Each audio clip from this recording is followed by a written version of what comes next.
The English Channel churns under a slate-gray sky at 2 a.m. on June 6, 1944. Thousands of landing craft bob in the heavy swells, their steel hulls groaning against the relentless tide. Inside the cramped holds, soldiers sit in absolute silence. Their hands grip their rifles so tightly that their knuckles turn white in the gloom. The air is thick, pressing against them with the sharp, biting scent of diesel fuel, the metallic tang of vomit, and the pervasive, stinging salt of the sea. Every lurch of the boat sends a shudder through the men, but no one speaks.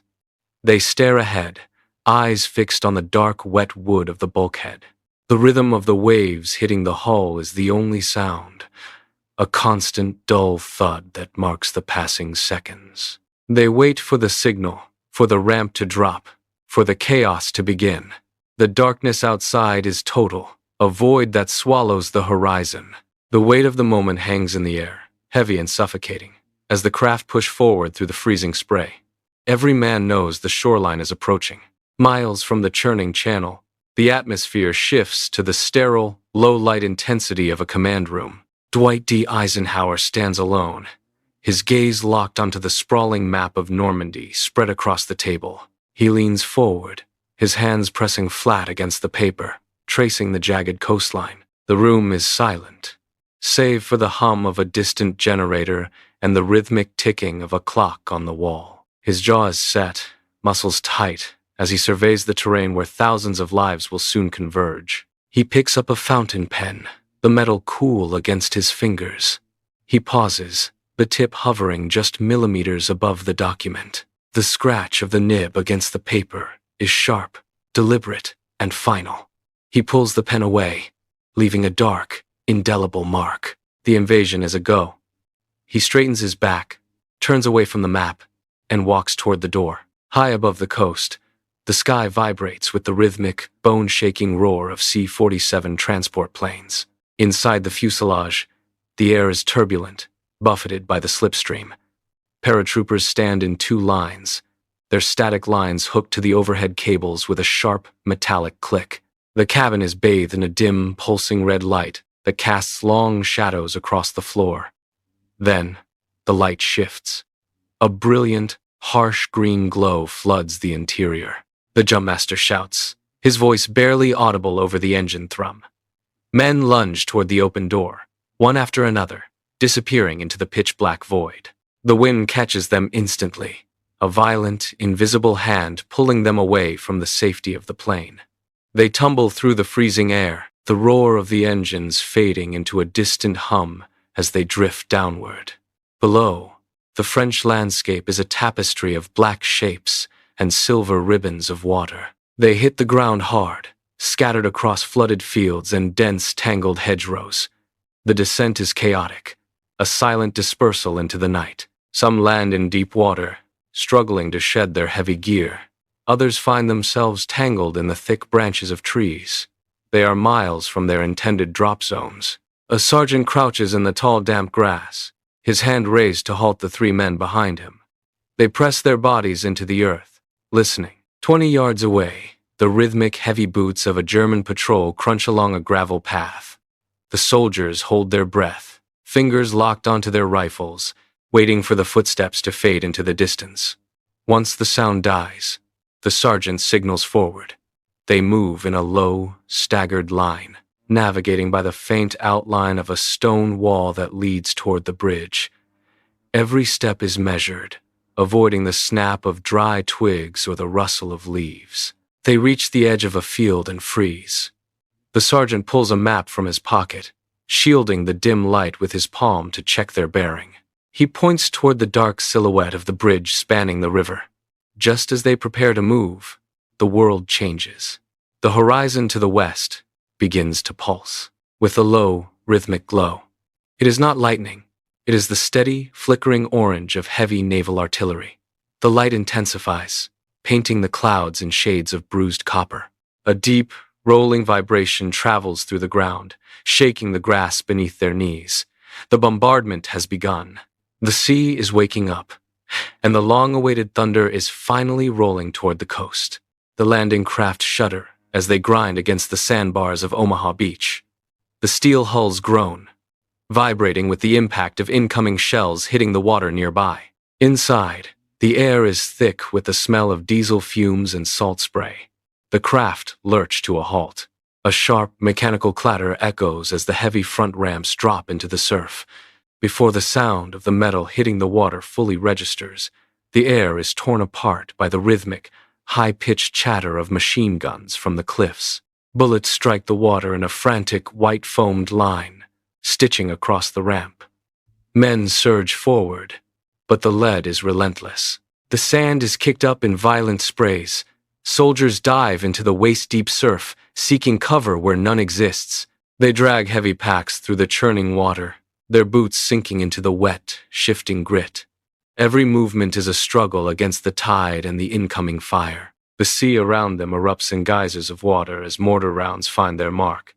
The beach is a gauntlet of iron and fire. The lieutenant presses his back against the twisted steel of a beach obstacle, his lungs burning from the salt air. Bullets ping off the metal, sending shards of shrapnel into the wet sand. He looks left, then right, spotting his men huddled in the surf, paralyzed by the wall of fire. He screams a command, his voice barely audible over the roar of the surf and the constant rattle of the bunker guns.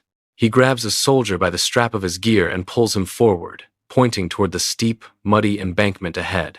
They break from cover, sprinting in short, jagged bursts, throwing themselves flat whenever the machine gun fire intensifies. The ground is slick with mud and debris. They scramble up the incline, fingers digging into the wet earth, pulling themselves upward by the roots of grass. Halfway up, a corporal peels away from the line, crawling toward the concrete bunker. He pulls the pin on a grenade and tosses it through the firing slit. A muffled explosion shakes the concrete. The lieutenant signals the final push, and the men surge over the summit. By noon, the momentum of the morning had transformed into a relentless inland surge. From the heights of the cliffs, the Allied lines pushed forward, moving through the hedgerows and flooded fields to link up with the paratroopers who had dropped hours earlier. The 5 separate landing zones began to merge into a single, expanding front.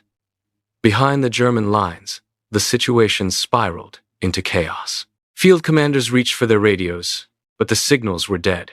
Sabotage teams had cut the wires, isolating bunkers and batteries from their central command. Without clear intelligence, the German leadership issued conflicting orders, trapped in a cycle of hesitation. One sector ordered a counterattack, while another demanded a full retreat, leaving the infantry confused and stationary. The sheer scale of the Allied assault overwhelmed their ability to coordinate a response. Maps in the German bunkers were marked with red ink, showing the rapid encroachment of the Allied advance. Every minute, the gap between the beachheads closed, and the defensive perimeter crumbled. By the early afternoon, the tactical reality was clear. The tide had turned, and the inland push was now unstoppable. By sunset, the beachhead was secured.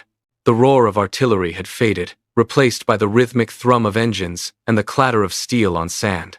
Landing craft ground against the shoreline, ramps dropping to release a steady stream of equipment. Thousands of wooden crates, heavy with ammunition and medical supplies, were dragged onto the wet beach by teams of men. Trucks rumbled off the vessels, their tires sinking deep into the soft, churned earth as they navigated toward the inland roads. The beach was no longer a battlefield. It was a massive, organized staging area. In a nearby village, a farmer stood behind his shutters, watching the movement of the Allied forces. He had not seen these uniforms for 4 years. The air in the village was thick with the scent of dust and diesel. A soldier stopped near the gate, his movements slow and deliberate. He reached into a pocket, pulled out a small, foil-wrapped square, and held it out. The farmer stepped forward, his hand trembling as he took the chocolate. The soldier nodded, turned, and rejoined his unit, leaving the farmer standing in the doorway. For the first time, the silence was one of dawning hope. The sun dipped low toward the horizon, casting a long golden light across the shoreline. The frantic energy of the day had drained away, leaving behind a profound and heavy silence. The beach was littered with the remnants of the invasion. Discarded helmets lay half buried in the wet sand. reflecting the dying light. Broken crates and tangled wires stretched across the tide line, marking the path of the morning assault. The surf continued to roll in, washing over the debris with a rhythmic, indifferent sound. In the quiet, the cost of the day became visible. The silence of the fallen hung over the dunes, a stark contrast to the roar of artillery. Yet, the objective was achieved. The beachhead held. The lines were established, and the path into the continent was open. Across the channel, the news would soon spread. But here, in the immediate aftermath, there was only the cooling sand and the lengthening shadows. The invasion had succeeded. The liberation of Europe had begun, purchased by the events of this single, brutal day. As the last sliver of the sun vanished, the beach remained, a scarred threshold between the darkness of occupation and the uncertain promise of the coming dawn. The long struggle for the continent was underway, and the first, most difficult step had been taken.